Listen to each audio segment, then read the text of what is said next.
알면 편한 심리학 알편심 오늘의 이야기 시작합니다. 안녕하세요. 심리상담연구소 마음을 거닐다 소장 마거입니다. 안녕하세요. 이것저것 다 하는 심리학 박사 대박사입니다. 네, 지난주에 저희가 예고 없이 알편영 밀양 영화를 주제로 알편영 진행했었는데요. 어떻게 들으셨는지 궁금하네요. 네, 저만 나 작가님 좋아하는 거 아니더라고요. 제 주변에서도 이 나 작가님 목소리에 묘한 어떤 힐링 포인트가 있는 것 같다. 특히 주제도 용서여서 굉장히 많은 생각을 했다. 이런 피드백들이 되게 많았습니다. 나 작가님 또 나와주셔야겠어요. 제3의 멤버죠. 아, 그럼요. 네. 네. 여러분도 밀양 또 오랜만에 좀 챙겨보셔도 좋았을 것 같습니다. 대박사님, 칭찬 잘 하세요, 평소에? 칭찬이요? 애들한테는 조금 하는 것 같은데요. 평소에는 좀 어떤 칭찬이냐에 따라서 좀 다른 것 같아요. 칭찬의 종류가 있나요? 아니, 왜 이렇게 진심을 담아서 진짜 칭찬을 막 할 때도 있지만 약간 대충 상황을 좀 무마하려고 하거나 분위기 좀 띄우려고 어머 오늘 왜 이렇게 예뻐 뭐 이런 거 있잖아요. 영혼 없는, 영혼 1도 남기지 않는 그런 칭찬. 그런 칭찬도 좀 할 때 있죠. 그쵸, 뭐. 그렇긴 한데, 이 화내고, 꾸중하고, 뭐 이런 거는 서로 에너지 소모가 참 많이 들지만, 칭찬은 힘이 좀 덜 들고, 관계는 좋게 만드는 어떤 윤활유 같은 그런 역할을 하는 것 같아요. 맞아요. 그래서 왜 때로는 혼내야 될 때도 있는데, 그럴 때는 너무 힘드니까, 아유, 됐어, 잘했네, 이렇게 대충대충 넘어가는 그런 때도 많이 있죠. 네. 근데 이제 계속 그렇게 입에 발림만 하고 좀 그러다 보면은 약간 공허하달까요? 네. 그렇죠. 근데 이게 아마 칭찬을 할 때는 그래도 좀 누군가한테 힘이 돼주고 싶어서 더 잘하라고, 힘내라고 이런 응원하는 의미에서 하게 될 거예요. 근데 이 칭찬이 어떻게 하느냐에 따라서 이게 내 진심이 가서 닿을 수도 있고요. 때로는 뭐야 이 사람 나 놀리는 거야? 뭐 이렇게 들리는 칭찬 같지 않은 칭찬이 있잖아요. 맞아요. 그리고 오늘만 해도 그랬는데요. 저희 아이가 영어학원 이제 레벨 테스트라는 걸 보러 갔어요. 네네. 근데 제가 옆에서 하는 걸 봤는데 솔직히 좀 잘 못했어요. 그냥 되게 개미 같은 목소리로 이렇게 했는데 그 원장님이 너무 잘한다고 막 그렇게 칭찬하시니까 아, 등록하라는 거구나. 이런 식으로 들리기도 하더라고요. 목적이 있는 칭찬 같은 그쵸. 거네요. 그러니까 오히려 칭찬이 좀 부담스럽게 들리기도 했던 것 네. 같아요. 그래서 이게 칭찬이라는 게 어떻게 하느냐에 따라서 진심이 담긴 칭찬일 수도 있고 아니면은 뭔가 상황을 모면하려고 하는 거 아니면 지금 말한 대로 어떤 목적이 있는 거 그래서 듣고 나도 별로 기분이 좋지 않은 찝찝한 뭐 여러 가지 종류가 있을 것 같아요. 칭찬이라고 해서 다 같은 칭찬이 아닌 건데요. 우리 알편심에서 오늘 좀 효과 있는 칭찬 그리고 좀 진심을 담은 용기를 주는 그런 칭찬은 어떻게 하면 좋을지 좀 얘기를 해보면 좋을 것 같습니다. 그러니까 저는 이 구체적인 칭찬의 방법을 이야기하기 전에 칭찬이라는 게 진짜 좋긴 한 걸까? 우리가 칭찬을 배워서라도 잘해야 되는 게 맞나? 이런 이야기를 먼저 좀 해보고 싶어요. 칭찬에 대해서 오해하는 분들이 상당히 많으시더라고요. 네. 그 오해에 크게 기여한 게 그 칭찬은 고래도 춤추게 한다. 이 말인 것 같아요. 이게 책 제목이기도 했는데요. 이게 책 제목이라는 걸 아시는 분들도 별로 없어요. 아, 이제는 그냥 말이 됐어요. 어떤 그쵸. 격언? 뭐 이런 게 됐죠. 이게 워낙 강력하게 와닿다 보니까 칭찬이 뭐든 다 가능하게 한다. 칭찬이 최고다. 이렇게 받아들이시는 분들이 많더라고요. 맞아요. 그런데 물론 칭찬은 좋긴 하지만 꾸준보다는 좋긴 하죠. 그런데 이 심리학적인 관점에서 봤을 때는요. 칭찬도 결국은 외적 보상 중에 하나일 뿐이거든요. 그러니까 우리가 보상을 내적, 외적으로 나누잖아요. 그러니까 외적 보상은 말 그대로 보상이 외부로부터 오는 거고 내적 보상은 내 안에서 보상이 이루어지는 거다 이렇게 생각하시면 될 텐데요. 이 외적 보상, 내적 보상은 대부분 많이들 잘 아시고 또 잘 구분하시더라고요. 맞아요. 이 외적 보상이라고 하면은 뭐 돈이라든지 뭐 승진이라든지 선물이라든지 뭐 성적 좋게 받는 거 네. 이런 것들이 다 외부로부터 오는 거니까 이게 외적 보상에 해당할 거고요. 그다음에 뭐 내적 보상이다 이러면은 내가 느끼는 뭐 즐거움, 보람, 그 일 자체가 주는 어떤 흥미 이런 것들이 내적 보상이잖아요. 네. 그것도 배우면 항상 이걸 강조하죠. 외적 보상이 사람의 동기를 떨어뜨린다. 이렇게 배우잖아요. 맞아요. 그런 이유가 이 외적 보상을 받다 보면 처음에는 그게 작동을 해서 신나서 뭔가를 해요. 이걸 하면은 돈을 받는구나. 이걸 하면은 인정을 받는구나. 아니까 하는데 문제는요. 그 보상이 없어지면 일에 대한 동기가 확 떨어지는 거죠. 저 거기에 딱 맞는 예시가 하나 있는데 저희 애들이 이제 방학 때 되면 할머니 할아버지 집에 가잖아요. 저희 아빠가 그러니까 할아버지가 구두 닦으면 뭐 1,000원, 뭐 옷 털어주면 뭐 2,000원, 뭐 하면 뭐 세다. 이런 식으로 옷 털어주면 2,000원? 와. 돈을 엄청 많이 벌어와요. 쏠쏠해요. 네. 근데 이제 그런 식으로 하고 한참 며칠 있다가 이제 집에 오면 이제 제가 그런 게 귀엽잖아요. 그래서 엄마 구두도 좀 닦아봐 이러면 애들이 얼마 줄 건데? 이렇게 해요. 그리고 심지어 저희 아이가 줄넘기를 되게 좋아하는데 아직도 좋아해요? 좋아해요. 근데 할아버지가 뭐 하루에 100개 뛰면 또 5,000원인가? 뭐 아무튼 또 줬어요. 그랬더니 집에 오니까 얼마야? 얼만데? 이렇게 물어보더라고요. 네. 그러니까 거기서도 보여지는 게 외적 보상이 이런 작용을 한다는 거죠. 그렇죠. 동기를 떨어뜨리고 그 보상에만 연연하게 되니까 이런 부정적인 부작용들이 나타나는 거죠. 네, 맞아요. 이 외적 보상 하면은 지금 제가 말씀드린 것처럼 돈 같은 것만 많이 떠올리곤 하는데요. 칭찬도 결국은 남의 입에서 나오는 거잖아요. 네. 외부에서 오는 거니까 외적 보상입니다. 그래서 칭찬도 계속 듣다 보면은 칭찬 안 받을 만한 일은 안 해버리는 거예요. 네. 그러니까 칭찬에 연연하게 된다 이거죠. 그러니까 우리가 흔히 칭찬은 고래도 춤추게 한다 이 말 많이 지금 쓰고 있는데 이 말이 칭찬이 사람을 움직이게 하는 가장 좋은 방법이다 이 말과는 동의어는 아니죠. 그렇죠. 그러니까 가장 좋은 건 내적 동기를 계속 유지하는 거잖아요. 그러니까 그 일 자체에 흥미를 느끼고 자기가 막 재밌고 신나는 마음이 되는 게 세상에서 제일 좋겠지만 어디 또 이 세상 일이 그런가요? 그리고 또 보통 하기 싫은 일을 해야 될 때가 많이 그쵸? 있잖아요. 하기 싫은 일이니까 그렇게 외적 보상을 주는 거죠. 맞아요. 또 특히 뭐 위험한 일이라던가. 근데 그 위험한 일도 누군가는 해야 또 이 세상이 돌아가니까요. 이럴 때는 외적 보상이 좀 꼭 필요한 네. 거라고 할 수 있어요. 그렇죠. 그러니까 저희가 앞서서는 좀 외적 보상이 흥미를 떨어뜨리고 동기를 떨어뜨리는 부작용이 있다라고 말씀드렸지만 처음에는 뭐 돈이나 칭찬이나 이런 외적 보상 때문에 일을 시작하게 되기도 하잖아요. 관심 맞아요. 없었지만 하게 되고 그렇게 시작한 일이라도 하다 보면 이거 재밌네. 이런 것도 발견하게 되고 그러면 그게 곧 나의 내적 보상이 되는 경우가 있는 거잖아요. 맞아요. 그러니까 너무 외적 보상은 안 되고 내적 보상은 좋다. 이렇게 이분법적으로 생각하시지 않으셨으면 좋겠어요. 그리고 더불어서 칭찬이라는 게 우리가 칭찬 좀 말랑말랑하고 이렇잖아요. 그러니까 뭔가 이건 내적 보상일 거야 라고 오해하지 않으셨으면 좋겠다. 이 말 드리고 싶네요. 네, 맞습니다.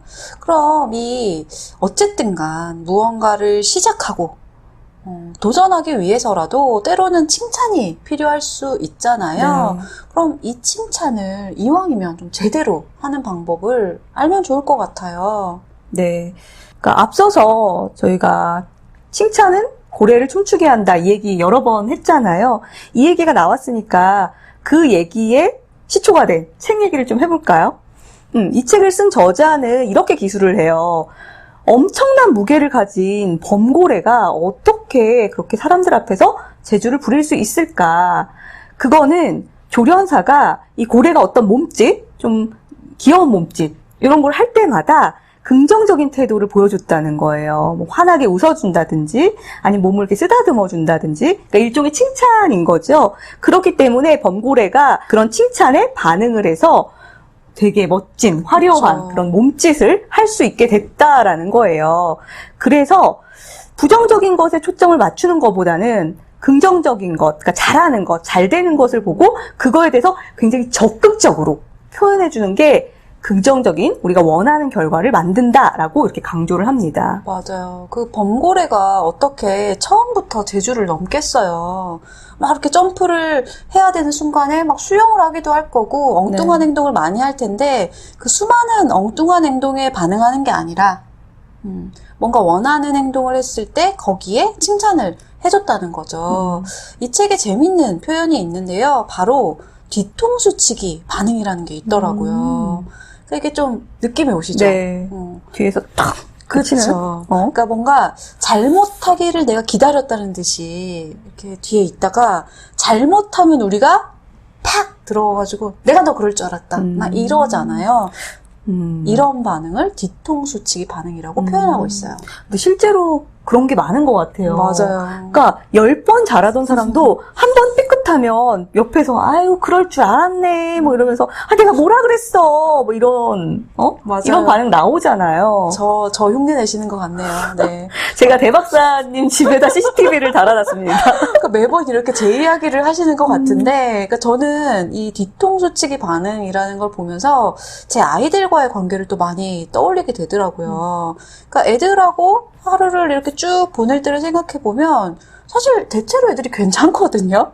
착해요. 조용히 자기 할 거 사부작 하면서 자기들끼리도 이제 자매가 되게 사이좋게 잘 지내요. 네, 제가 그때 갔을 때도 하루 종일 둘이 잘 놀더라고요. 맞아요. 근데 어쩌다가 또 애들이니까 자기네들끼리 좀 다투고 이럴 때도 있잖아요. 그리고 우당탕 할 때도 있고요. 그러면 제가 그 수많은 시간 잘 지냈을 때는 아무 말 안 하다가 우당탕 하는 순간 야! 내가 너희들 그럴 줄 알았어! 이렇게 하더라는 거죠. 이게 다 뒤통수 치는 거죠. 네. 생각해보면 어릴 때 집에서도 엄마한테 그렇게 혼났던 것 같아요. 회사에서도. 회사에서도 그렇고 꼭 내가 일할 때는 안 보다가 아니면은 집에서 공부할 때는 안 보다가 꼭 뭔가 이렇게 만화책 보고 딴짓할 때 꼭 엄마가 방에 들어와요. 그러면서 어이구 이럴 줄 알았다. 또 만화책이나 보고 있구만. 뭐 이런 거죠. 그렇죠. 이런 거 다 완전 뒤통수 치기 반응에 해당한다고 볼 수 있어요. 네. 근데 보통은 보면은 친밀한 관계일수록 이런 뒤통수치기 반응이 많은 것 같아요.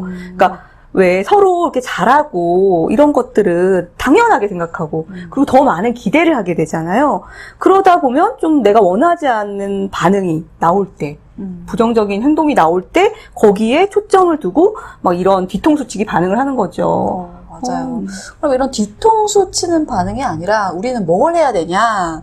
이 책에서는 긍정적인 행동에 집중하라. 이렇게 얘기를 합니다. 그리고 이제 고래가 거의 주인공급이니까 이런 긍정적인 행동에 집중하는 반응을 고래 반응 이렇게 이름을 붙였더라고요. 근데 칭찬이라는 말이 좀 이렇게 말로 한다라는 그런 느낌을 주잖아요. 그런데 원래 이 책에서 강조하는 거는 꼭 말로 하는 칭찬을 의미하는 것 아니에요. 네, 그래서 그냥 긍정적인 어떤 행동을 더 으쌰으쌰 해줄 수 있는 게 뭐 말일 수도 있고 아니면은 뭐 돈일 수도 있고 뭐 이런 모든 것들을 다 통틀어서 고래 반응이라고 합니다. 네. 그러니까 저희가 좀 편하게 소통하기 위해서 칭찬이라는 용어를 계속 쓰고 있지만 사실 이 칭찬은 상대방의 긍정적인 면에 대해서 하는 피드백을 통틀어서 표현한 거잖아요. 그렇죠. 그래서 이 칭찬이라는 거는 상대방한테 뭔가 좀 가서 닿을 수 있다면 형태가 다양할 수 있죠. 말일 수도 있고 안아주는 것일 수도 있고 뭐 쓰다듬는 것일 수도 있고요. 여러 가지가 있을 거예요. 그러니까 이렇게 고래 반응을 해라. 긍정적인 것에 초점을 맞추고 칭찬하자. 이런 이야기를 듣다 보면 이런 경우 있잖아요. 저 사람은 하나도 이렇게 칭찬할 만한 게 하나도 없는데 그럼 어떻게 하냐. 이럴 때도 뭔가 칭찬을 해줘야 되냐. 이런 답답함이 생기는 어떤 순간이 있을 수 있죠. 그렇죠. 그렇죠. 그럴 때 유용한 반응도 있는데요. 이걸 이제 전환 반응이라고 표현을 하더라고요. 그러니까 사람 살다 보면 부정적인 행동을 할 때가 있잖아요. 네. 그럴 때 우리가 주로 어떻게 반응하나요, 마건님은? 부정적인 행동을 하면은 그거에 대해서 뭐 지적을 하거나 아니면 그냥 또 저러네 하면서 그냥 못 본 척하거나 무관심으로 대응하거나 네. 이런 경우 많죠. 맞아요. 근데 많은 경우 갈등을 만들기 싫으니까 무반응. 이게 최선이라고 생각할 때가 있거든요. 그런데 이 책에서는 뭐라고 말을 하냐면 무반응도 결국은 또 강화일 수 있다는 거예요. 반응 안 하면은 반응 보일 때까지 하게 되는 게 또 사람 심리이기도 해서 네. 나쁜 행동을 계속 반복할 수도 있잖아요. 그래서 무반응하지 말고 긍정적인 행동으로 전환을 시켜라. 그래서 전환 반응 이렇게 표현을 해요. 네. 좀 예를 들어 볼까요? 네. 만약에 이제 어떤 사람이 일을 너무 망쳤어요. 뭐 보고서를 써야 되는데 오타가 장렬하고 만약에 막 이래요. 그러면 일을 왜 이런 식으로 했어? 이렇게 혼내거나 아니면 막 이렇게 그냥 가만히 넘어가거나 이런 거보다는 이번에 좀 보고서가 좀 뜻대로 안 풀려서 좀 속상했겠네. 다음번 일은 좀 잘 실력 발휘해 주세요. 이 정도 말한다는 거죠. 그러니까 전환을 시키는 거네요. 긍정적인 행동으로 전환을 시킨다는 그렇죠. 거네요. 앞으로 어떻게 할지에 대해서 말해주거나요. 그러니까 실제로 보니까 범고래 조련사도 전환 반응을 쓴다고 하더라고요. 어떻게 범고래가 이 제주넘기를 한 번에 이렇게 확 하겠어요. 그러니까 뭐 하다가 딴 데 보거나 안 움직이거나 뭐 이럴 수도 있고 그럴 때 이제 조련사가 범고래를 막 이렇게 혼내거나 벌 주는 게 아니라 관심사를 딴 데로 돌리는 전략을 쓴다고 해요. 그러니까 이미 잘하는 재주를 연습하게 한다든지 이런 식으로요. 그러니까 잘하는 걸 하도록 하는 거죠. 뭐 범고래도 뭔가 자기 효능감이 높아질까요? 저러면서? 그렇죠. 우리가 사실 어떤 측면에 초점을 맞출지는 우리가 선택하는 거잖아요. 네. 그래서 잘못한 것에만 집착할 수도 있고 또 아무리 잘못하고 있어도 그 와중에 요만큼이라도 달라진 점이 있거나 아니면 이미 잘하고 있는 어떤 다른 부분을 또 집중해 볼 수도 있는 거죠. 그래서 좀 이것도 의지가 필요한 것 같아요. 수많은 부분 맞아요. 중에 내가 그래도 좀 나아진 점, 긍정적인 면을 내가 보고야 말겠다. 뭐 이런 생각을 하면 좀 다르게 보이지 않을까요? 굉장히 의지가 많이 필요할 것 같긴 한데요. 그러니까 그 목적을 생각하시면 될 것 같아요. 내가 이 말들을 해서 어떤 이런 반응을 해서 뭘 얻고 싶은지 사실은 그 상대방이 더 잘했으면 하는 내가 원하는 기대에 맞는 행동을 했으면 하는 바람이 있는 거잖아요. 그럼 네. 그걸 위해서 뭘 할 수 있는지 생각해 보면 에너지가 드는 일이지만 그래도 할 힘이 생기지 않을까요? 네. 네.